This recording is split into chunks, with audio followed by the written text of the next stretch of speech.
नमस्कार मित्रों, धर्म मीमांसा के सभी मित्रों का, दर्शकों का, श्रोताओं का स्वागत है। कृष्णाय वासुदेवाय हरे परमात्मने प्रणतक्लेशनाशाय गोविंदाय नमो नमः। वसुदेवसुतं देवं कंसचाणूरमर्दनं देवकी परमानंदं कृष्णं वंदे जगद्गुरुम्। मित्रों, अंग्रेजों ने जाते जाते ट्रांसफर ऑफ पावर अपने चेलों को किया, जिनके विषय में वो निश्चिंत थे कि ये कैम्ब्रिज या ऑक्सफोर्ड या उसके किसी टेम्पल और स्कूल में पढ़े हैं। टेम्पल का अर्थ होता है चर्च का उपासना गृह। टेम्पल का अर्थ मंदिर नहीं होता। यहाँ उन्होंने यहाँ के मंदिरों को भी टेम्पल कहा, और हम लोगों को चूंकि उतनी अंग्रेजी आती नहीं थी और अभी भी नहीं आती ज्यादातर भारतीयों को, तो वो मंदिरों को टेम्पल कहा जाते हैं। मंदिर को मंदिर ही कहना चाहिए। जिस प्रकार सजगता आने के बाद धर्म शब्द को रिलीजन से अलग एंट्री मिल गई है। अब न्यू ऑक्सफोर्ड इंग्लिश डिक्शनरी में धर्म शब्द की एंट्री अलग है, रिलीजन की अलग, और वो दोनों शब्दों का भेद अंग्रेजी के जानने वाले करने लगे हैं। कोई भी रिलीजन को धर्म नहीं कहता, धर्म को रिलीजन नहीं कहता। उसी प्रकार अगर हिंदू समाज जागृत रहेगा तो कोई भी मंदिर को टेम्पल नहीं कहेगा और टेम्पल को मंदिर नहीं कहेगा, क्योंकि टेम्पल जो है वो चर्च का एक भाग होता है, जो किसी भी अर्थ में मंदिर नहीं कहा जा सकता, क्योंकि उसमें मोनोथीज्म सिखाया जाता है, अर्थात उपासना का एक ही पंथ श्रेष्ठ है, शेष सब पंथ निंदनीय हैं, त्याज्य हैं, विनाश के योग्य हैं। ऐसा पापपूर्ण विचार जहाँ रखा जाता है उसे टेम्पल कहते हैं। तो मंदिर को टेम्पल नहीं कहना चाहिए, अभी चल रहा है। तो चूंकि वही टेम्पल, चर्च के टेम्पल में बपतिस्मा लिए हुए लोग सत्ता में आए शीर्ष पर, नीचे तो सब जैसे वो कहते थे अल्लम गल्लम है, भीड़ है, लेकिन निर्णायक पदों पर चर्च के टेम्पल में बपतिस्मा लिए हुए लोग जब आए, गांधी जी, नेहरू जी और दूसरे लोग, तो उन्होंने उसके बाद और अधिक एक कदम आगे बढ़ के भारत में जो भारतीय शिक्षा थी, जिसको अंग्रेजों ने समाप्त करने की कोशिश की थी, उसे पूरी तरह समाप्त कर दिया। जो 19वीं शताब्दी ईस्वी के आरंभ तक जिस प्रकार की शिक्षा थी, जिसके रिकॉर्ड स्वयं अंग्रेजों ने लिखे हैं और जो अनेक पुस्तकों में प्रकाशित है। पहले गांधी जी ने हरिजन और यंग इंडिया में किया, फिर सुंदरलाल ने भारत में अंग्रेजी राज में भारतीय शिक्षा का सर्वनाश शीर्षक अध्याय में किया, फिर जेपी नायक ने किया, और धर्मपाल ने द ब्यूटीफुल ट्री नाम की एक पुस्तक में उन सब रिपोर्ट्स को संग्रहित करके एक संपादकीय नोट लिखा। वो पुस्तक उनकी नहीं है, पुस्तक अंग्रेजों की सर्वे कमिटियों की रिपोर्ट की है, जिसमें केवल संपादकीय धर्मपाल जी का है। हमारे यहाँ तो ये अज्ञान है कि लोग द ब्यूटीफुल ट्री को धर्मपाल जी की पुस्तक ही मानते हैं, यानी संपादक को लेखक मानते हैं। तो ऐसा अज्ञान फैल जाने से बहुत ही ज्यादा बौद्धिक रूप से दैन्य आ गया। उसके कारण क्या हुआ है कि जो भारतीय शिक्षा का सर्वनाश कर दिया गया, और इसका परंपरागत धर्माचार्यों ने पहले समझा नहीं कि ये क्या हो रहा है, तो वो अपने छोटे छोटे शिक्षण केंद्र चलाते रहे, जहां उपासना, पूजा और परंपरागत दर्शनों की जानकारी अच्छी तरह दी जाती रही। लेकिन आधुनिक शासन किन नीतियों से चल रहा है, उसमें क्या पढ़ाया जा रहा है, कितने प्रकार का राजनीतिक सिद्धांत यूरोप का है, भारत के राजनीति से वो किस तरह अलग है, ये कोई जानकारी नहीं देने से मठों और संप्रदायों में बहुत अच्छे आचार्य आदि का ज्ञान प्राप्त करने वाले लोग भी आधुनिक राजनीति के विषय में भूले रहे आए। और उन्होंने, जैसे रिलीजन को धर्म समझने की भूल हुई थी, उसी तरह बहुत सारे यूरोपीय प्रत्ययों को बहुत अच्छे भारतीय प्रत्ययों के समतुल्य कर दिया। अब इसमें सबसे बड़ी गड़बड़ी तो सबसे पहले गांधी जी ने ही की थी, क्योंकि गांधी जी सबसे अधिक चालाक और होशियार व्यक्ति थे, और वो अंग्रेजों से सौदेबाजी करना भी जानते थे। लेकिन अपनी महत्वाकांक्षा के लिए उन्होंने कई बार अंग्रेजों से सौदेबाजी करके उनकी बात मानी। तो उन्होंने सबसे पहले ये फैलाया, जो लोकमान्य तिलक के समय तक नहीं था, जैसा मैंने पहले भी बताया है, कि इस्लाम और ईसाइयत भी धर्म है, जो कि बिल्कुल गलत है। पहले तो उन्होंने रिलीजन ही किया, लेकिन उनके चेलों ने धर्म शब्द अनुवाद किया, और फिर वो भी गुजराती में उसे धर्म ही लिखने लगे, तो उससे बहुत बड़ा भ्रम फैला। तो कह दिया कि एक ही धर्म वृक्ष है विशाल, उसकी सब शाखाएँ हैं, इस्लाम भी ईसाइयत भी, एक धर्म वृक्ष की शाखाएँ। ये सबसे बड़ा झूठ था, या अगर बदनीति से किया गया था तो महापाप था। अब ये चीज़ फैल गई। अब ये चीज़ जो फैल गई, तो इसकी बारीकियों को किसी ने नहीं समझा। बारीकियों से 15 अगस्त 1947 के बाद जब अंग्रेजों के चेले सत्ता में आ गए, उस समय बहुत सारी चालें चली कांग्रेसियों ने। अपने आप को गांधीवादी कहने वालों ने भी, समाजवादी कहने वालों ने भी, दोनों एक दूसरे के विरोधी दिखने वाले, परंतु आपस में एक ही डाल पर बैठे हुए दोनों पक्षियों ने बहुत सी चालें चली। धीरे धीरे वो जो हिंदू संस्कारों वाले लोग थे, कांग्रेस में भी और कांग्रेस के बाहर भी, अलग से अपना कोई शिक्षा का, अपरा विद्याओं की शिक्षा का, राजनीति शास्त्र, समाज शास्त्र, नीति शास्त्र, मनोविज्ञान आदि की आधुनिक शाखाओं का विस्तार नहीं करने के कारण परंपरागत शास्त्रों के कुछ अंश पढ़ते रहे, और ये आधुनिक जो यूरोपीय शास्त्र हैं, इनको भी उन्होंने अपने ही ग्रंथों के समतुल्य कोई पवित्र और महत्वपूर्ण शास्त्र मान लिया। इनका ठीक से अर्थ नहीं समझा, इनके अर्थों को सुंदर और उदात्त भारतीय अर्थों में लेते रहे। इससे बहुत भ्रम फैल गया। सबसे बड़ा भ्रम इसी में फैला कि सभी को साथ लेके चलना है, जिसका अर्थ लगा लिया कि हिंदू, मुसलमान, ईसाई सबको साथ लेके चलना है। ये तो भयंकर बात थी, क्योंकि अगर कोई इस्लाम की ऐसी व्याख्या करता है जिसमें यह हो कि सर्वव्यापी परमेश्वर को ही अल्लाह कहते हैं, और जितने भी पूजा के, पवित्रता के, पूज्य सत्ता, परम सत्ता, सर्वोच्च सत्ता के वाचक शब्द हैं, विशेषण हैं, मान्यताएं हैं, धारणाएं हैं, उपासनाएं हैं, मूर्तियां हैं, भाव हैं, वो सब अल्लाह के ही भाव हैं, अल्लाह की ही मूर्तियां हैं। ये भाव आए तब तो कोई झगड़ा ही नहीं है। आप अल्लाह कहो चाहे परमेश्वर, अगर आप ये मान लो कि अल्लाह कण कण में व्याप्त है और सभी मूर्तियां अल्लाह की ही प्रतिबिंब है, उन्हीं की झलक है, उन्हीं के उपासना की विधियां हैं, तो कोई झगड़ा ही नहीं हो। लेकिन अगर आप ये मान लोगे तो किसी के नाश की घोषणा नहीं करोगे। लेकिन हुआ ये कि इस्लाम स्वयं को एक श्रेष्ठ मजहब का अनुयायी बताने वाले बहुत से लोगों ने, उनकी मुख्य धारा ने उसके साथ यह जोड़ दिया कि केवल यही आखिरी है, आखिरी पैगंबर का संदेश ही आखिरी है, और जो इसको नहीं मानेगा उसको हम जीने नहीं देंगे। या तो दबा के रखेंगे, अपने अधीन रखेंगे, अपने नियंत्रण में रखेंगे, जितना चाहेंगे छूट देंगे, बाकी बिल्कुल छूट नहीं देंगे। छूट के एवज में उससे बहुत कुछ वसूलेंगे, धन भी, उसकी इज्जत भी, और नहीं तो उनको मार देंगे। और ये रोज रोज घोषणा करना एक नियम बना लिया। उसको भारत में नमाज कहते हैं। कुरान में नमाज शब्द नहीं है। कुरान में क्या है? सलात, क्योंकि वो वहां का शब्द है। नमाज शब्द है ही नहीं है। नमाज शब्द क्या है? पारसिक भाषा, जो कि सनातन धर्म की ही एक शाखा थी, जो पारस में थी, जिसे अब अभी 20वीं शताब्दी में अचानक ईरान कहा जाने लगा है। हालांकि ईरान भी एक अच्छे अर्थ में था, जैसा प्रोफेसर केडिया जी ने बताया, वो आर्यन था। तो अंग्रेजों ने दबाव देके कहा नहीं, आर्यन तो वो जर्मनों की आर्य सीरी से मिलता जुलता है, तो आर्यन को अंग्रेजी में ईरान कहने लगे, उसका ए शब्द गोल करा दिया। तो न तो वो आर्यन रह गया, ना ही वो पारसीक रह गया। कई लोग उसको फारस कहने लगे, मुसलमान लोग। तो पारसीक भाषा में नमस्कार के लिए नमाज शब्द होता था, नमन के लिए, देवताओं के नमन के लिए।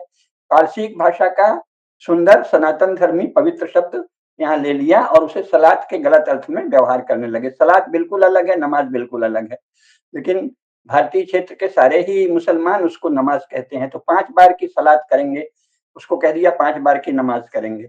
और उसमें ये घोषणा करने लगे कि अल्लाह और उसके आखिरी रसूल पर यकीन लाना ही सर्वश्रेष्ठ मार्ग है।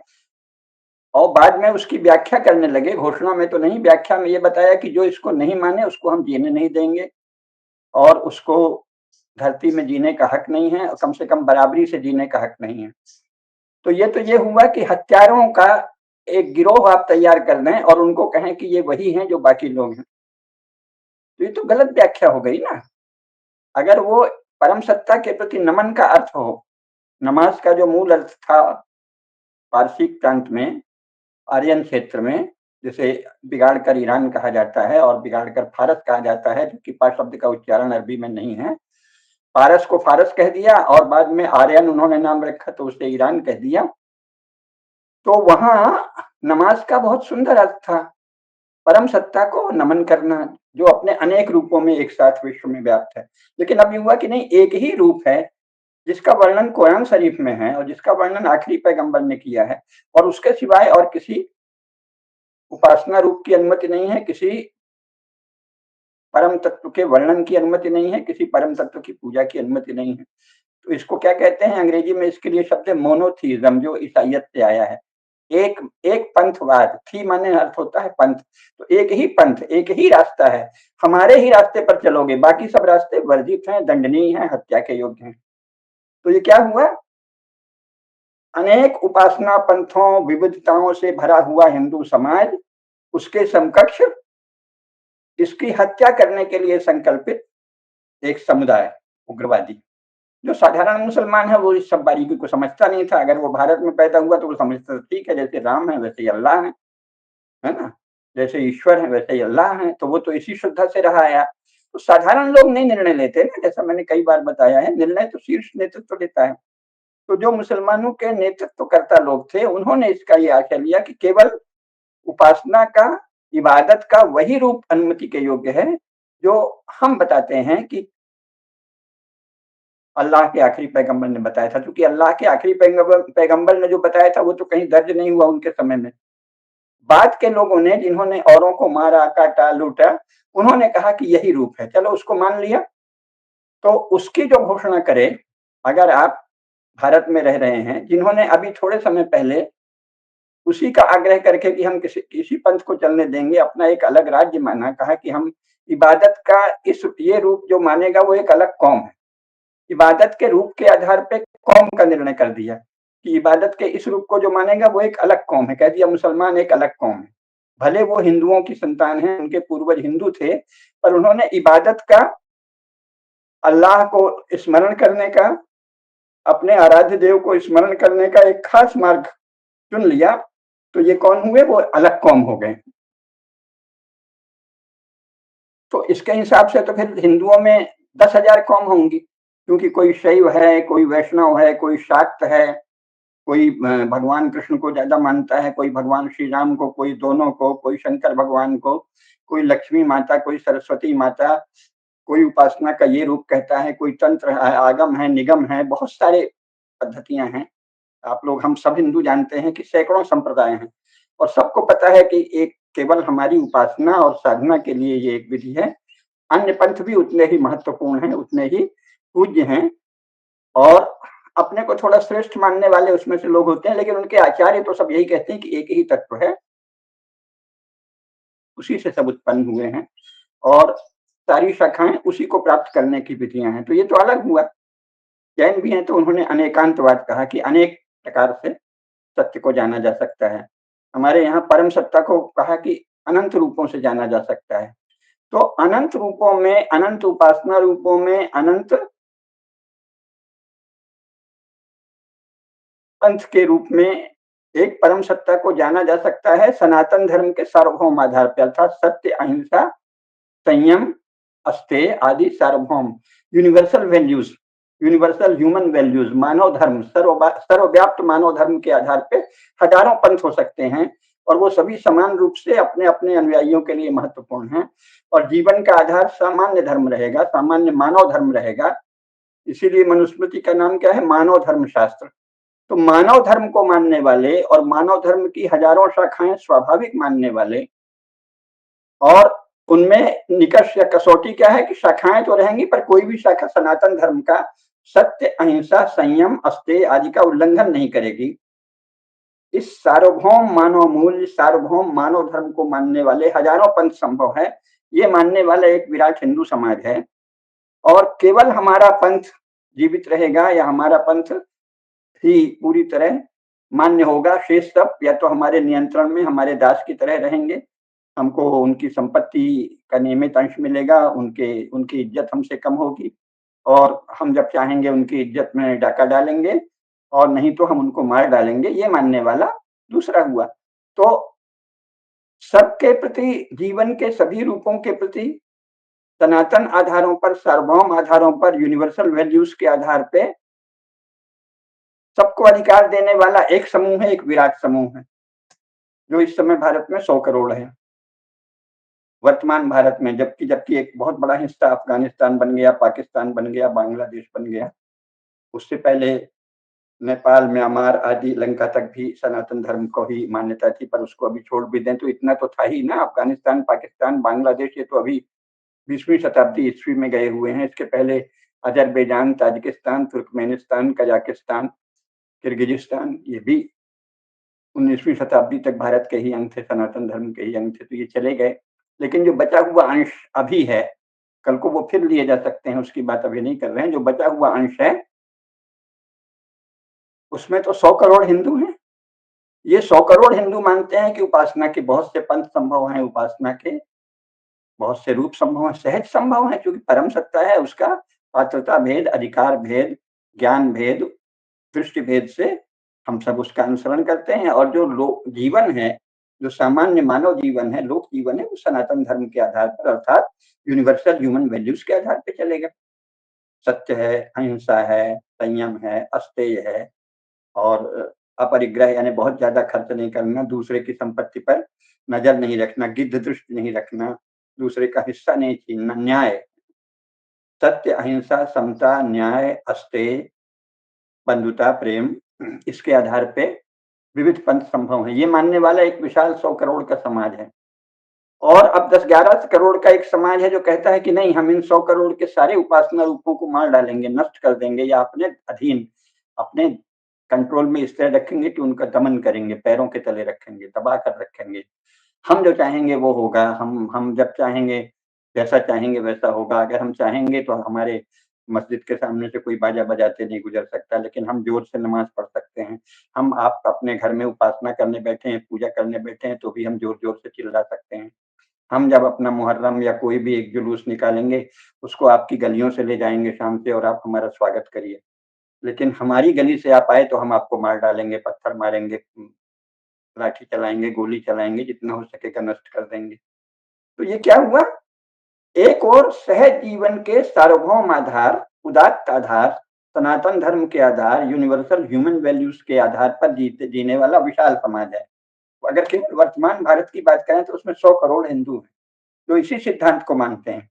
और दूसरी ओर 12 करोड़ ऐसे लोग हैं जो कहते हैं नहीं, आपको जीने का अधिकार नहीं है, हमने आपका एक हिस्सा ले लिया अपने लिए, वो भी शान से लिया है, और यहाँ भी हमको अपने ढंग से रहने का अधिकार है। और वो अपना ढंग ऐसा है जिसमें आपका अपमान है, आपका तिरस्कार है, आपकी निंदा है, आपकी बहुलता की निंदा है, आपकी विविधता की निंदा है, आप जो अनेक रूपों को मानते हो उनकी निंदा है, आप जो अनेक रूपों को समान मानते हो, उदात्त हृदय और विराट दृष्टि है आप में, आपने सचमुच देखा है परम सत्य के अनंत रूपों को जानने वाले लोग आपके यहाँ हुए हैं, वो सब हम बर्दाश्त नहीं करेंगे। वो एक तरफ है, तो इसको क्या कहेंगे कि हत्यारों का झुंड, या बाकी सबके उपासना रूपों, जीवन रूपों, दर्शन को नष्ट करने की घोषणा करने वाला, सबके विनाश की घोषणा का संकल्प लेने वाला समूह एक तरफ है, और सार्वभौम मानव मूल्यों, सनातन धर्म के आधार पर जीवन को सहज ढंग से जीने का दिन रात अभ्यास करने वाला समूह अलग है। तो इनको दोनों को थोड़ी साथ रखा जा सकता है? असंभव है। हत्यारों को साथ लेकर तो नहीं चला जा सकता, उससे तो फिर अंत में आप हत्यारों को ही वैधता दे रहे हैं जो धीरे धीरे सबको मार डालेंगे। जो बाकी सबके विनाश की घोषणा का संकल्प लेता है, जो कहता है कि केवल इस्लाम ही रहेगा भारत में और दुनिया में, उसको कैसे आप जीने दे सकते हैं? और जीने क्या, उसको तो इतना अधिकार दे दिया है भारत में कि हाँ, तुम ये घोषणा करते रह सकते हो। अब ये बहुत विचित्र बात है। यही बात क्रिश्चियनिटी के साथ है। वो कहता है कि जो योशुआ मसीह नाम का कोई व्यक्ति हुआ जिसको किसी ने कभी नहीं देखा यूरोप में, जाने के 150 साल बाद ऐसा कहा कि उस समय 150 साल पहले आया था, चला गया मसीहा, ऐसा हल्ला मचाया कुछ पादरियों ने, पाल वगैरह ने। इसीलिए गांधी जी ने कहा है कि जिसे आज क्रिश्चियनिटी कहते हैं वो जीसस की क्रिश्चियनिटी नहीं, वो पाल की, पाल नामक पादरी की क्रिश्चियनिटी है। गांधी जी ने उसके लिए शब्द प्रयोग किया है पालियन क्रिश्चियनिटी। इस्लाम के लिए भी गांधी जी ने कहा था कि मैं मोहम्मद को आखिरी पैगंबर नहीं मानता, उनको मानव जाति का एक श्रेष्ठ शिक्षक मानता हूँ, जैसे स्वामी श्रद्धानंद हैं, जैसे और हमारे सनातन धर्म के आचार्य हैं, वैसे ही मोहम्मद भी साहब भी हैं, पैगंबर मोहम्मद। लेकिन उनको आखिरी पैगंबर मैं नहीं मानता। और जीसस के लिए उन्होंने कहा कि मैं उनको इकलौता बेटा नहीं मानता गॉड का, वो भी मानव जाति के एक महान शिक्षक हैं। लेकिन ईसाई क्या कहते हैं, केवल जीसस जिनको अपना फादर कहते थे वो गॉड, यानी गॉड जो जोशुआ मसीह का जीसस का फादर है, दी ओनली बिगॉटन सन। सृष्टि जब से बनी है तब से आज तक उस गॉड ने एक ही लड़का पैदा किया है जिसका नाम जीसस या जोशुआ है। केवल वो सच्चा है जो जोशुआ में और जोशुआ के पिता में और होली स्पिरिट में, यानी दिव्य प्रेतात्मा में, पवित्र प्रेतात्मा में श्रद्धा रखता है। केवल वो इस संसार में पूरा अधिकार पाएगा और बाकी सबको हम बदल डालेंगे, उनका हृदय परिवर्तन कर देंगे, उनको फुसलाएंगे, बहलाएंगे, कल से मारेंगे भी, लेकिन क्योंकि वो फाल्स गॉड है। और इसके लिए उन्होंने शब्दाडंबर क्या किया, शब्दाडंबर ये लिया कि हम उन पर दया कर रहे हैं, उनकी आत्मा तो है, जो किसी राम को मानता है, कृष्ण को मानता है, शिव को मानता है, दुर्गा को मानता है, सरस्वती को मानता है, लक्ष्मी को मानता है, हनुमान जी को मानता है, वो बेचारे अभिशप्त आत्मा वाले हैं। हम उनको दया करके उन्हें बहला के, फुसला के, मार के, पीट के, धोखे से, छल से, दंड से, प्रहार से क्रिश्चियन बनाएंगे ताकि उनकी आत्मा का उद्धार हो। अब ये माने गुंडागर्दी की कोई सीमा है। आप गुंडाई करने को बता रहे हैं कि मैं तुम्हारा भला कर रहा हूं, ये तो विचित्र ही। माने ऐसी गुंडागर्दी तो कभी मानव जाति ने स्वीकार ही नहीं की किसी, कहीं भी। जबरदस्ती तो ऐसा कहाँ होता है, जहां बल आएगा तब करेंगे, बाकी समय तो बड़े बेनंबर बने रहेंगे। हैं हम आपके बच्चों को पढ़ाएंगे, हम आपके यहाँ अस्पताल देखिए, हम आपकी सेवा कर रहे हैं। कुछ मूर्ख उसके बहकावे में भी आ जाते हैं कि बड़ी सर्विस कर रहे हैं, है ना, बच्चों को शिक्षा दे रहे हैं, अस्पताल खोल रहे हैं, बड़ी सर्विस हो रही। लेकिन मन में पाप क्या है, हम ये सब जो हमारे यहाँ आ रहे हैं, अगर वो क्रिश्चियन नहीं है तो वो पापी हैं, अभिशप्त हैं, दयनीय हैं। हम उन पर पिटी करते हैं, दया करते हैं और हम उनसे प्रेम इस अर्थ में करते हैं कि इनको क्रिश्चियन बनाएंगे।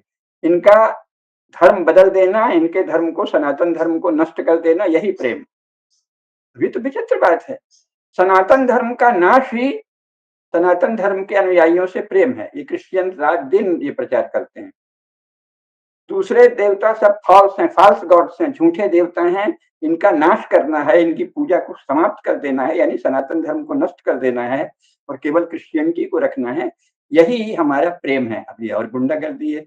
उन्होंने तो कहा कि हत्या करेंगे, मारेंगे, ये उससे बढ़ गए। उनके पिताजी निकल गए, इन्होंने कहा नहीं, हम मार नहीं रहे हैं, हम आपको मार भी रहे हैं तो आपको तार रहे हैं, आपसे प्रेम कर रहे हैं। अब इतने भयंकर, इतने जुगुप्साजनक, इतने घृणित, इतने बीभत्स, इतने नृशंस, इतने क्रूर, इतने बर्बर समुदायों को उदात्त, करुणामय, सार्वभौम मानव मूल्यों में श्रद्धा रखने वाले समाज के समतुल्य कैसे रखा जा सकता है? कदापि नहीं रखा जा सकता। लेकिन गांधी जी ने कह दिया कि एक ही धर्म वृक्ष की टहनियाँ हैं।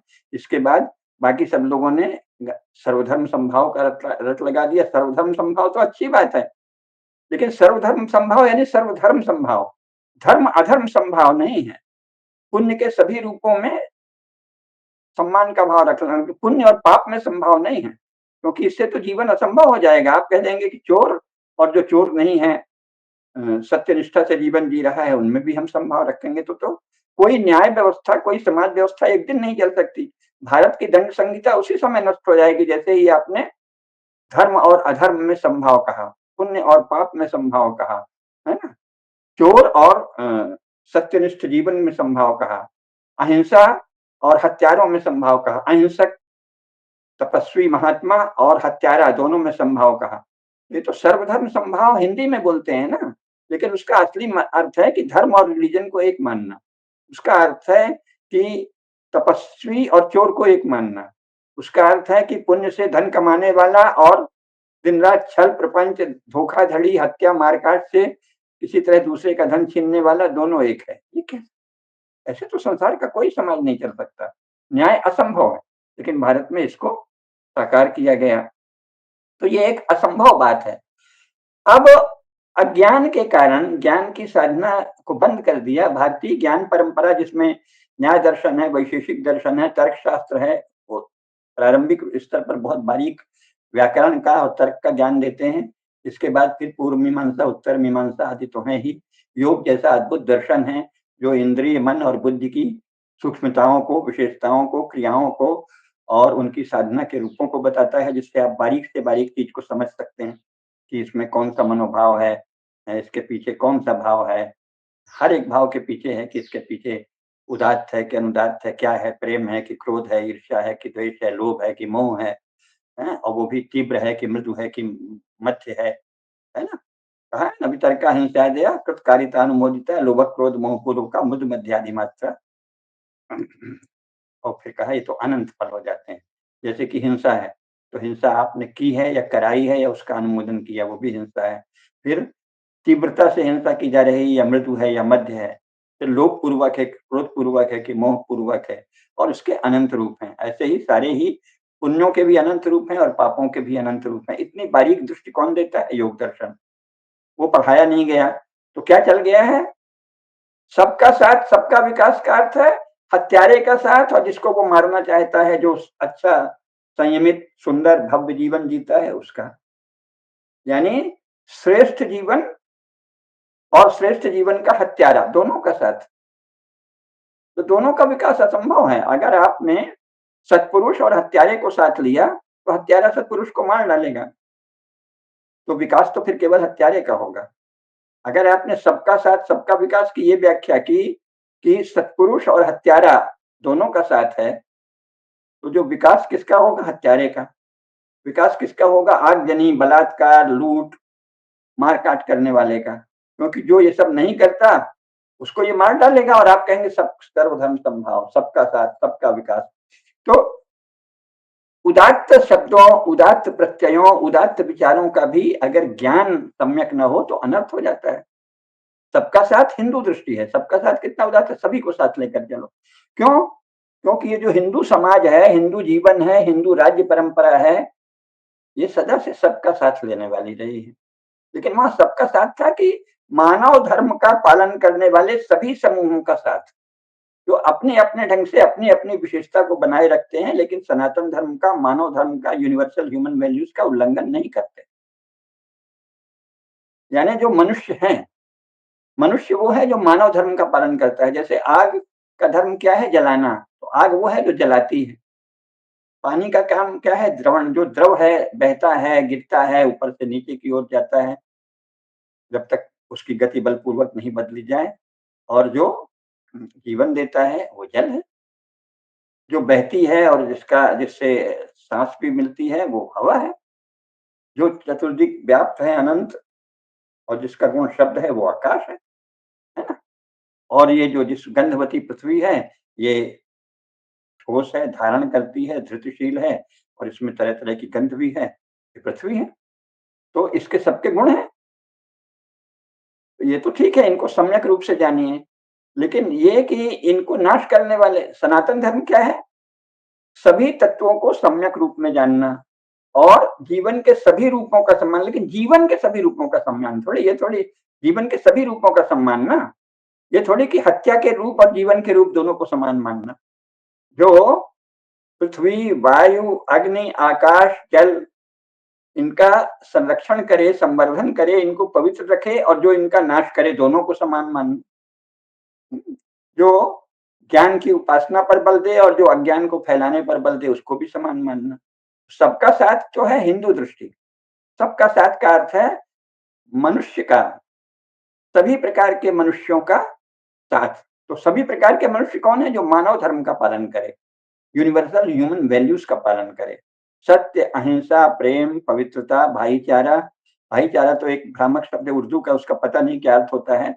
सत्य, अहिंसा, प्रेम, बंधुता, भ्रातृत्व, अस्तेय, न्याय, और संयम, इस मानव धर्म का आधारभूत पालन करते हुए फिर अपनी अपनी विशेषता है। कोई विद्या का काम कर रहा है, कोई शिल्प का कर रहा है, कोई कृषि का कर रहा है, कोई वाणिज्य का कर रहा है, कोई बोल रहा है, कोई लिख रहा है, कोई प्रोफेसर है, कोई डॉक्टर है, कोई इंजीनियर है, कोई किसान है, कोई श्रमिक है, कोई कारीगर है, अलग अलग हुनर का। लेकिन सबको मानव धर्म का पालन करना है, सार्वभौम मानव मूल्यों का पालन करना है। तो उनका सबका साथ, यानी हिंदुओं के सभी धर्म सम्मत संप्रदायों का, सभी सनातन धर्म का पालन करने वाले समूहों का साथ सबका साथ है। लेकिन अब क्या कर दिया, सबका साथ माने हत्यारों का, पाट करने वालों का, आगजनी करने वालों का, उनका भी साथ। तो कहाँ तो भारतीय दंड संहिता है जो सबको कर्म के आधार पर करती है। अगर आपने चोरी की तो आप चोर हैं, अगर आपने उदारता की तो आप उदार हैं, अगर आपने समय पर टैक्स भर दिया तो आप एक अच्छे नागरिक हैं।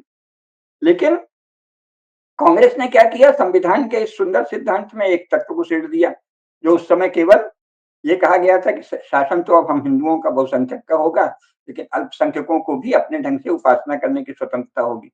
तो उसको ऐसा रूप दे दिया कि नहीं, अल्पसंख्यक के नाम पर आप अगर बाकी सबके नाश की घोषणा करोगे, बाकी सबके लूटपाट की घोषणा करोगे कि हमको इनके बलात्कार का अधिकार है, इनकी हत्या का अधिकार है, इनकी बस्तियों में आग लगा देने का अधिकार है, अगर ये हमको छूट नहीं दें, अगर ये हमको मनमानी करने की छूट नहीं दें, तो हम इन्हें जीने नहीं देंगे।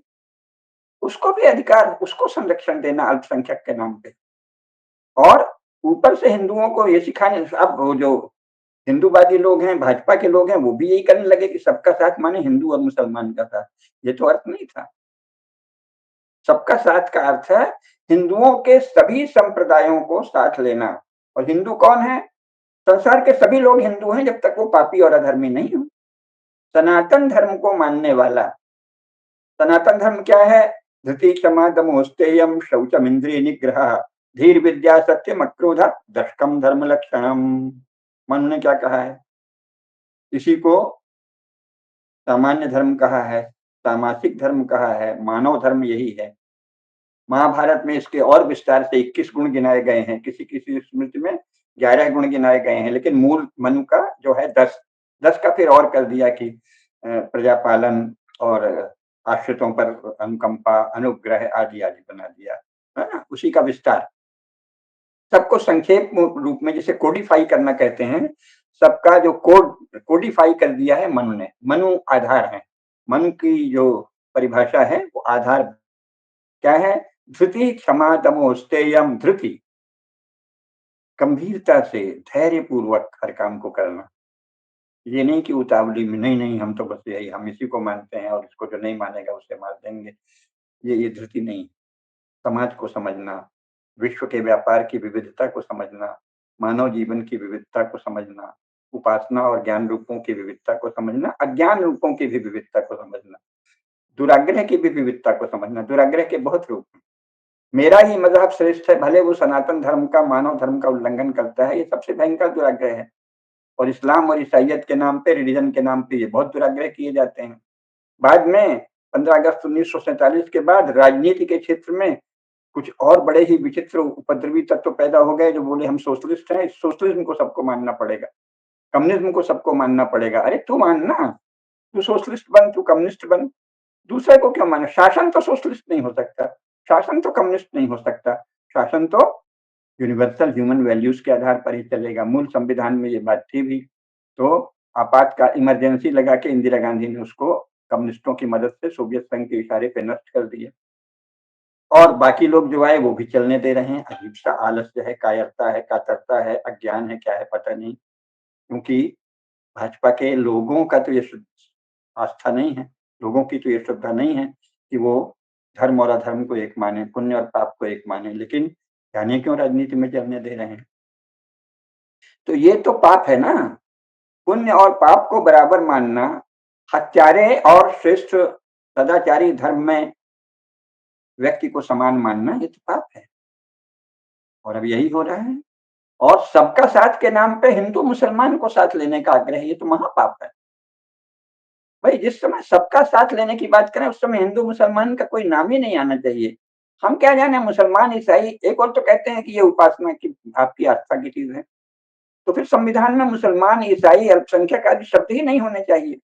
और अगर हैं तो बहुसंख्यक की परिभाषा होनी चाहिए कि भारत में बहुसंख्यक कौन है, बहुसंख्यक कौन है, अल्पसंख्यक कौन है, या तो इसे परिभाषित कर दो या तो इसका शब्द ही नहीं लाओ। और मुख्य बात यह है कि सबका साथ में ये कहां से हो जाता है कि हिंदू और मुसलमान साथ चलें, हिंदू मुसलमान और ईसाई साथ चलें, ये तो अजीब सी बात है। सबका साथ का अर्थ होता है विविध लोगों का साथ, यानी पूरे 140 करोड़ लोगों का साथ। अभी सबका साथ क्या कहा जाता है? 100 करोड़ लोग एक हैं, वो बराबर है 12 करोड़ के, बराबर दूसरे 8 करोड़ के। ये क्या बात हुई? 120 करोड़ हिंदू हैं वैसे तो, 100 करोड़ से अब तो बढ़ गए हैं। तो 120 करोड़ हिंदू बराबर हैं 12 करोड़ मुसलमान और बराबर हैं 8 करोड़ ईसाई। ये क्या बात हुई? 120 बराबर 12 और 120 बराबर 8, ये कौन सा तर्क है? या 100 बराबर 12, 100 बराबर 8, ये कौन सा तर्क है? ये तो अन्याय है, अनीति है, पाप है। तो 100 करोड़ को एक इकाई मानना महापाप है। हिंदू कह के, हिंदू भी कितना सुंदर शब्द है, वैदिक काल से चला आया है। सिंधु देश के लिए सा का निरुक्त के अनुसार सा का हा हो जाता है, धा का धा हो, सिंधु का हिंदू हो जाता है। ये निरुक्त में इसकी व्याख्या है। और वेदों में सिंधु, सप्त सिंधुवा शब्द आया है। सप्त सिंधुवा को फिर हप्त हिंदुवा कहते हैं, फिर हिंदुवा चल गया। तो हिंदू भी वैदिक शब्द है और सनातन धर्म भी अनादिकाल से वैदिक शब्द है ना? यज्ञेन यज्ञमयजन्त देवाः तानि धर्माणि प्रथमान्यासन्ते हनाकं महिमानः सतन्त यत्र पूर्वे साध्याः सन्ति देवाः, वेद ऋग्वेद कहता है। यज्ञेन यज्ञमयजन्त देवाः तानि धर्माणि प्रथमान्यासन्, प्रथम धर्म, सनत धर्म, सनातन धर्म, ये वैदिक शब्द है।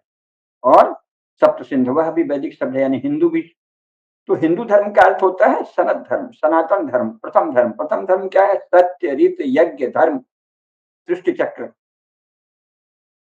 तो उस सनातन धर्म को मानना, उसके अनंत रूपों को मानना, सैकड़ों संप्रदाय, 50 संप्रदाय, नए भी संप्रदाय बन सकते हैं पर सनातन धर्म के आधार पर। सत्य, अहिंसा, अस्तेय, संयम, अपरिग्रह, प्रेम, सर्वत्र एक ही परम सत्ता को देखना, कण कण में एक ही परम सत्ता को देखना, प्रत्येक जीव के भीतर परमात्मा का निवास मानना, इसको जो माने उसके बाद फिर अलग अलग उपासना पंथ अपनी दृष्टि, अपनी साधना, अपनी अनुशासन के आधार पर करे, वो हैं, उनको साथ लेना है। सबका साथ का अर्थ होता है हिंदुओं के सभी संप्रदायों को साथ, सनातन धर्म को मानने वाले सभी लोगों को साथ, यूनिवर्सल ह्यूमन वैल्यूज मानने वाले सभी लोगों को साथ। तो विश्व में जो भी यूनिवर्सल ह्यूमन वैल्यूज को माने, सनातन धर्म को माने, जो भी ये माने कि परमात्मा सर्वव्यापी है, कण कण में व्याप्त है और प्रत्येक जीव के भीतर भी है, अंतर्जामियों से बढ़ बाहिरजामी है राम, बाहर भी राम है और भीतर भी राम है, सर्वत्र राम है। हर एक के भीतर परम सत्ता का प्रकाश है, हर एक के भीतर उसके अपने संस्कार, उसके अपनी आकांक्षाएं, उसके अपने पुण्य और पाप की वृत्तियां वो भी हैं। तो टकराहट परमात्मा को लेकर नहीं है। आज तक परमात्मा को लेकर कोई टकराव नहीं हुआ। सबसे पहला झूठ तो ये है जो बता दिया कि इस्लाम और ईसाइयत तो एक ईश्वरवादी हैं और वो एक ईश्वर को मानते हैं इसलिए झगड़ा है। अरे भाई, ईश्वर तो एक और अनेक में व्याख्यायित ही नहीं हो सकता। अगर ये गणित तो आपके मनुष्य के दिमाग की उपज है। ईश्वर एक और अनेक से परे है। और दूसरी बात, ईश्वर को लेकर थोड़ी झगड़ा है। झगड़ा क्या है? अंग्रेजी में सही शब्द है मोनोथीज्म, एकमात्र पंथवाद, मेरा ही पंथ श्रेष्ठ है, खबरदार अगर मेरे पंथ के अतिरिक्त तुम किसी और रास्ते पर चले तो हम तुमको मार देंगे। ये है क्रिश्चियनिटी और ये है इस्लाम। इसमें ईश्वर कहाँ से आता है, अल्लाह कहाँ से आता है, गॉड कहाँ से आता है? ठकने के लिए अल्लाह और गॉड को ले आते हैं। झगड़ा अल्लाह और गॉड को लेकर कहाँ से आता है? क्योंकि अल्लाह को ना तुमने देखा है ना तुम्हारे किसी ने देखा है, उन्होंने कह दिया है कि सातवें आसमान पर है, हम मान लेते हैं, उससे हमें क्या दिक्कत है? गॉड को न किसी क्रिश्चियन ने देखा है, न जीसस ने दावा किया है कि मैंने देखा है, बस कह दिया है कि मेरा करार है। तो गॉड सातवें आसमान पे है, सेवंथ स्काई में है, सेवंथ हेवन में है। इससे किसी को क्या समस्या है? समस्या यह है कि तुम कहते हो कि नहीं यही एकमात्र रास्ता है। अंग्रेजी में वो कहते हैं this is the only way, मैं ही मार्ग हूं, मैं ही माध्यम हूं, मैं ही लक्ष्य हूं, है ना? जीसस ही मार्ग है, जीसस ही माध्यम है, जीसस ही अल्टीमेट टारगेट है या ऑब्जेक्ट है या लक्ष्य है, अल्टीमेट गोल है। परम लक्ष्य भी जीसस हैं और उनके पिताजी हैं, मार्ग भी जीसस ही हैं। ये है ना, मैं ही मार्ग हूं, मैं ही लक्ष्य हूं, इसमें झगड़ा है ना। और वो कहते हैं कि अल्लाह सर्वश्रेष्ठ है, अल्लाह की इबादत सर्वश्रेष्ठ है। यहाँ तक ठीक है भाई, सर्वव्यापी है अल्लाह। अगर अल्लाह का नूर सारे संसार में व्याप्त है तो जो अपने को हिंदू कहते हैं उनमें दूसरे ढंग का नूर है, कर लेंगे। नहीं, अल्लाह का नूर सर्वव्याप्त है, लेकिन उसकी इबादत का यही रास्ता जो हम बताते हैं, 5 बार नमाज पढ़ो, रोज मोहम्मद साहब को याद करो, आपस में मोमिनों की एकता की बात करो, और खुद नहीं मानते। जैसे हम लोग अपनी पुस्तक में और बहुत से वीडियो में केडिया जी ने बहुत अच्छे से बता दिया है कि खुद तो कुरान का पालन करने वाले 10 लोग भी नहीं है भारतवर्ष में, और 1000 लोग भी नहीं है दुनिया में, वो एक अलग विषय है। लेकिन तर्क क्या है? मेरे ही बताए रास्ते, उपासना का भी हमारा ही रास्ता मानो, इबादत का हमारा ही तरीका श्रेष्ठ है। कोई और इबादत का तरीका करोगे तो हम तुमको मारेंगे। ये तो हत्या, गुंडागर्दी, उद्दंडता, आगजनी, लंपटता, व्यभिचार, बलात्कार, दूसरे का माल, दूसरे की संपत्ति, दूसरे का राज्य हड़पना, उसके लिए आवरण हो गया ना। इसमें अल्लाह कहाँ से आता है और गॉड कहाँ से आता है? अल्लाह और गॉड को वो कवर बना रहे हैं, इसके लिए उनको अलग से डबल दंड देना चाहिए। अपने ही पाप के लिए, अपने ही पाप पूर्ण अपराधों के लिए, अपने दुराचरण के लिए, अपने दुष्कर्म के लिए, अन्य मनुष्यों से घृणा करने के लिए, अन्य जीवन रूपों से घृणा करने के लिए, अन्य जीवन शैलियों से घृणा करने के लिए, सभ्यता और संस्कृति के अन्य रूपों के नाश के लिए अल्लाह और गॉड की शरण लेना तो और डबल दंडनीय अपराध है। पता नहीं उसकी क्या सजा होगी, उसका एक अलग कानून बनाना चाहिए। दूसरे की हत्या अपराध है, लेकिन उसमें अल्लाह और गॉड को खींचना और अधिक अपराध है, उसका कुछ और कठोर होना चाहिए। हो सकता है उसका ऐसा हो कि फांसी देने के बाद, फांसी चढ़ाने के बाद सार्वजनिक स्थानों पर महीनों टंगा रहने दिया जाए, कौवे कुत्ते आदि खाएं, ताकि लोग देखें कि आप ये महापापी ये था, महान पापी। पाप तो पाप है, अपराध तो अपराध है। अल्लाह और गॉड के नाम से पाप करना और डबल अपराध है और भयंकर अपराध है। लेकिन यहाँ सबका साथ के नाम पे कहते हैं कि जो दूसरे को मारने, पीटने, लूटने, आगजनी करने, बलात्कार करने, हत्या करने के लिए गॉड या अल्लाह का सहारा लेता है, वो चूंकि गॉड या अल्लाह का कवर लेता है, सहारा लेता है, इसलिए वो क्षम्य है। उसको हम भारतीय दंड संहिता के अनुसार काम नहीं लेंगे, उसको तत्काल सजा नहीं देंगे। नहीं नहीं, अल्पसंख्यक हैं, नहीं नहीं, उनको तो थोड़ा उनके हक हैं, नहीं नहीं, उनको चोट मत पहुंचाओ। अरे वाह भाई वाह, तुम ही एक मनुष्य हो, तुम्ही को चोट लगती है, तुम्हारी ही मस्जिद के सामने बाजा बजाने से तुम्हें कष्ट होता है, हमको रोज हमारे कान को फाड़े डालते हो। जिस समय हम सुंदर ध्यान करना चाहते हैं, पढ़ना चाहते हैं, तो तुम क्यों जोर से लाउड स्पीकर से क्यों नमाज पढ़ते हो? और दूसरी बात, नमाज में ये क्यों कहते हो कि केवल हमारा उपासना रूप ही सही है? ये तो रोज हमारा अपमान है। अगर आप 5 बार ये कहें कि केवल अल्लाह के आखिरी रसूल की इबादत ही श्रेष्ठ है, बाकी सब गलत है, तो ये तो बाकी सबका अपमान है। इसकी तो अनुमति एक बार भी नहीं होनी चाहिए। तो इन सब पर सार्वजनिक बहस होनी चाहिए। हम ये नहीं कह रहे कि तत्काल कोई कानून बने, लेकिन हिंदुओं की ओर से ये बहस ही बंद है। सार्वजनिक बहस होनी चाहिए। शासन को अपने नियंत्रण में, बड़ी-बड़ी शासकीय शासकों के, खासतौर से राजपुरुषों के, प्रधानमंत्री के नेतृत्व में और जगह-जगह मुख्यमंत्रियों के नेतृत्व में सभाएं हों। लेकिन उसमें हिंदू पक्ष पहले खुलकर आए कि भाई आप ऐसे कैसे कह सकते हैं कि केवल मेरा रास्ता श्रेष्ठ है? हमको तो ये बर्दाश्त नहीं है, ये तो हमारे रास्ते का अपमान है, ये सहन नहीं है, हम इसे बिल्कुल सहन नहीं करेंगे। हमारे शास्त्र आदेश देते हैं कि जो हमारे उपासना मार्गों को, हमारे देवताओं की निंदा करे, उनको मार डालो। तम नो शीशेन विद्महि, उसे शीशे की गोली से मार डालो, ये तो वेदों का आदेश है। अगर आप हमारे देवताओं की, हमारे उपासना रूपों की निंदा करते हो तो हम आपको मार डालेंगे, ये हमारे शास्त्रों का आदेश है ना? आत्ताइनम आयांतम हन्यादेव अभिचारयन, जो हमारे देवताओं की निंदा करे, हमारे धर्म के प्रति द्वेष भाव रखे, हमारी जीवन शैली के प्रति द्वेष भाव रखे, वो आतताई है। उसको देखते ही मार देने का हमारे शास्त्रों में आदेश है। इसको सार्वजनिक रूप से बहस में कहा जा सकता है, मारने मत लगो, ये नहीं कि इकट्ठा होकर मारपीट शुरू कर दो, बहस में कहिए भाई हमारे ये शास्त्र कहते हैं। तो आप बताइए, और नहीं तो कोई रास्ता निकालिए जिसमें आप अपनी मर्यादा में रहें, अपने ढंग से आप इबादत कुछ भी करें, लेकिन आपको मजहब या रिलीजन की आड़ में ये सब करने का अधिकार नहीं है। मानव धर्म का उल्लंघन करने का अधिकार नहीं है। सत्य, अहिंसा, बंधुता, प्रेम, अस्तेय, संयम का उल्लंघन करने का अधिकार नहीं है। ये सार्वजनिक विमर्श का विषय बनना चाहिए, और सबका साथ का अर्थ ये नहीं होना चाहिए कि श्रेष्ठ सदाचार धर्म में जीवन जीने वाले और हत्यारे दोनों को साथ। सबके जीवन शैली, जीवन पद्धति, उपासना पद्धति की निंदा करना, तिरस्कार करना, उसको नष्ट करने योग्य बताना, केवल अपनी उपासना पद्धति को श्रेष्ठ बताना, इनका साथ नहीं हो सकता। हमारे जीवन रूप, जीवन शैली, ज्ञान, सब, हमारी संपत्ति, हमारे राज्य, हमारी सत्ता, हमारी संस्कृति, सबके विनाश का संकल्प रोज दोहराने वाले का साथ कैसे हो सकता है? तो ये सब सार्वजनिक विमर्श का विषय है। और ये जो सबका साथ है ना, इतना सुंदर शब्द है सबका साथ सबका विकास, लेकिन अगर आपकी बुद्धि भ्रमित है, बुद्धि विपर्य है, बुद्धि विकृत है, तो उसका ये रूप कर देंगे कि हिंदू मुसलमान का साथ है। जिस समय आप ये बात करते हैं उस समय हिंदू मुसलमान को साथ लाने ही नहीं चाहिए, क्रियाओं की बात करो। क्या हत्यारे और सभ्य सुसंस्कृत व्यक्ति को एक साथ रख सकते हैं? सबका साथ का क्या अर्थ होता है? सत्यनिष्ठ सदाचारी और चोर को साथ रखना, तो फिर भारतीय दंड संहिता को गोल कर दो।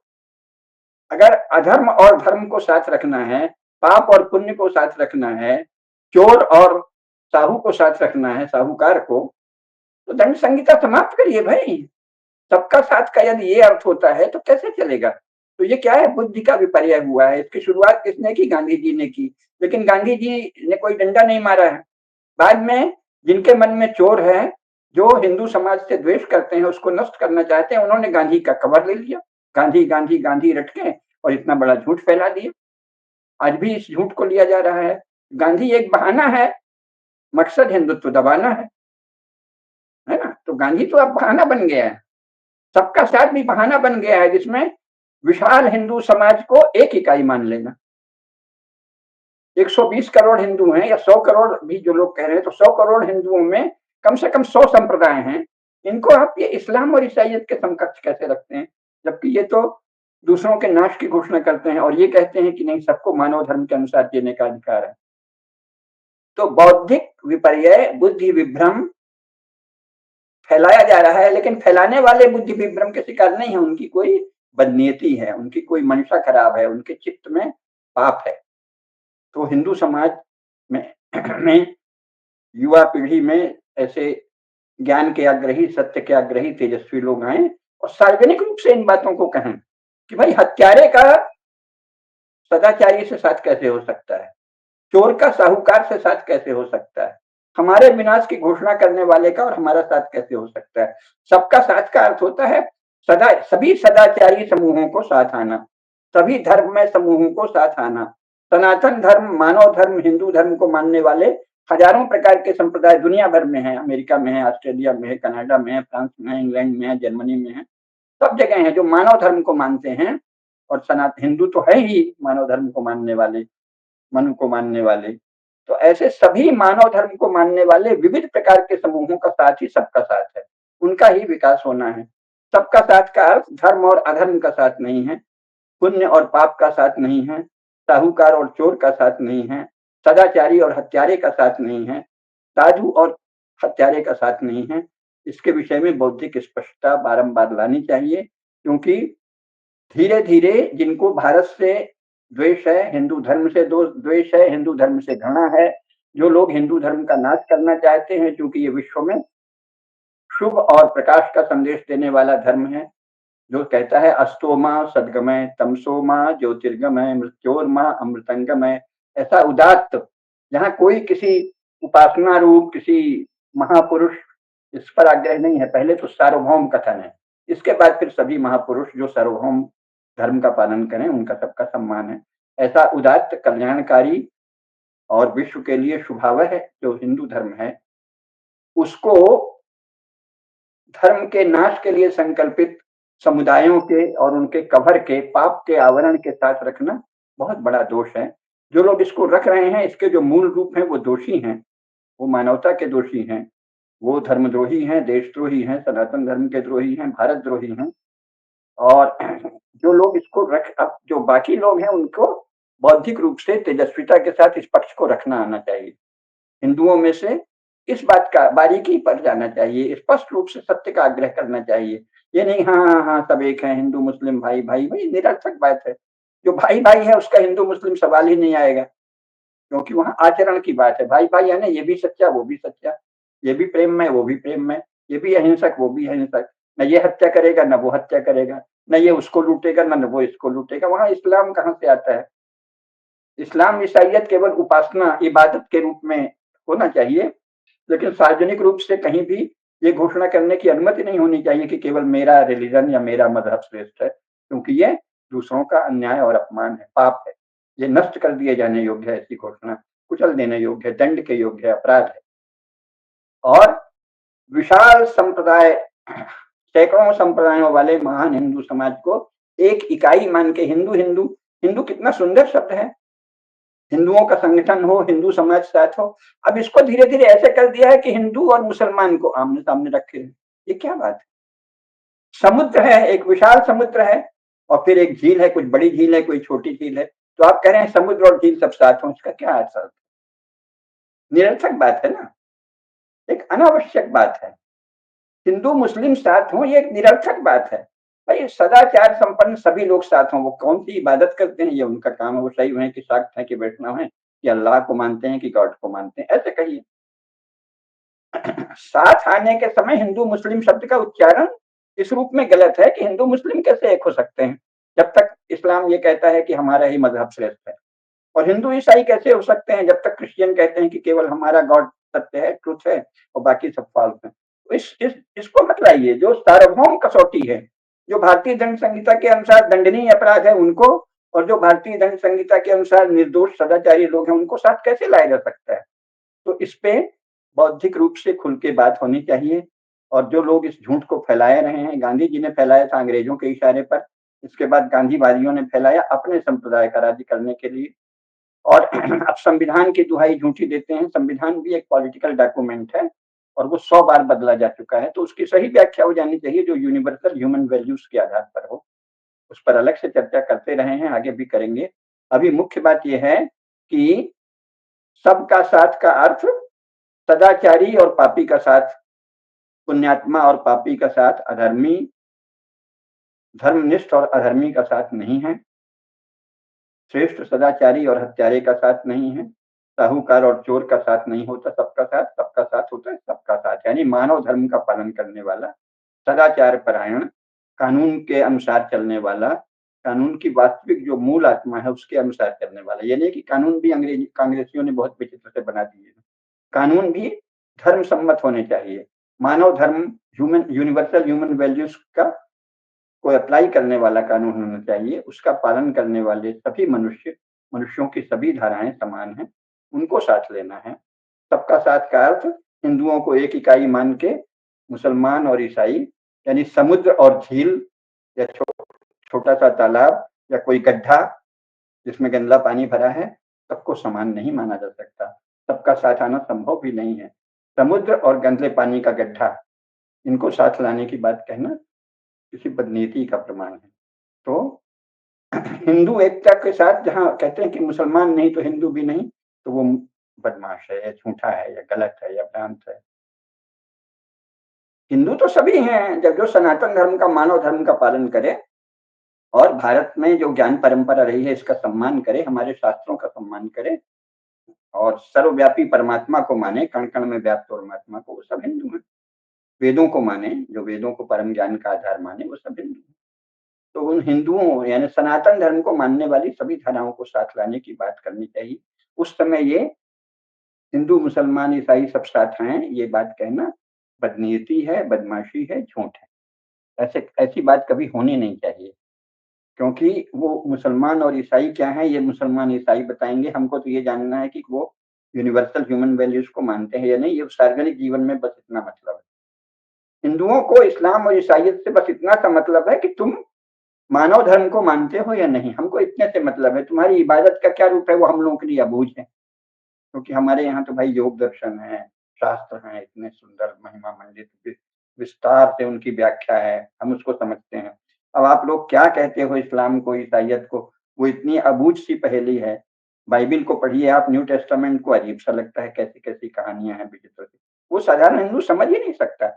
गांधी जी ने तो कहा था कि ईसाइयत को तो तुम सब लोग, जवाहरलाल नेहरू और सबसे कहा, तुम ईसाइयत को उतना ही समझते हो जितना मेरी बकरी, यानी नहीं समझते।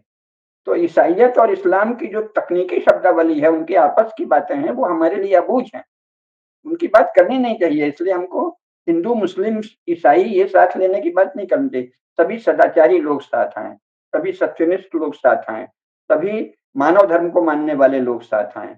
सबका साथ यानी मानव धर्म को मानने वाले सब लोगों का साथ।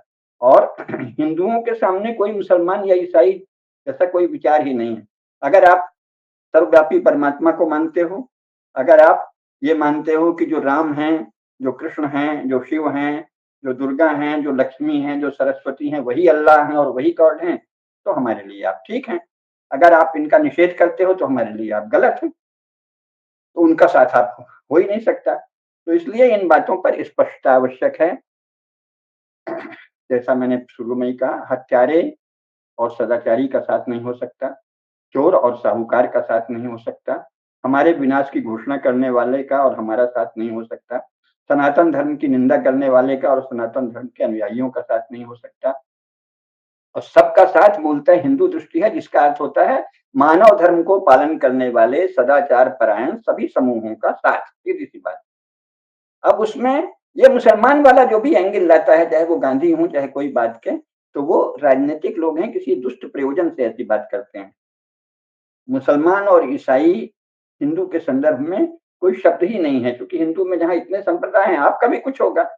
और हिंदुओं के जो बौद्धिक नेतृत्व करें राजनीति में, उनको कहना चाहिए भाई हम इस्लाम को समझते नहीं, हम ईसाइयत को भी समझते नहीं हैं, आप जानिए। हम इतना जानते हैं आप सार्वभौम मानव मूल्य को मानते हैं या नहीं।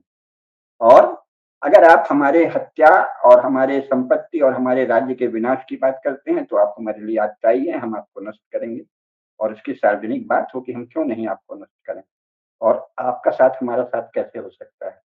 तो यही कहना था। इस विषय में बौद्धिक स्पष्टता पहले आवश्यक है। जो नई पीढ़ी में तेजस्वी, तपस्वी, योग्य लोग हों, उनको सार्वजनिक जीवन में इन सब बातों को उठाना चाहिए।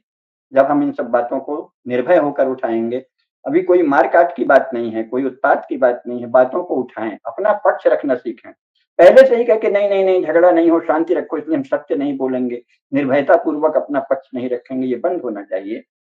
निर्भय पूर्वक सत्य बोलना ही प्रेमपूर्ण जीवन का वास्तविक मार्ग है। उसकी ओर हिंदू युवक-युवतियों को सामने आना चाहिए, शांत चित्त से अपने सत्य पक्ष को सामने रखें, ये बहुत आवश्यक है। आज इतना ही।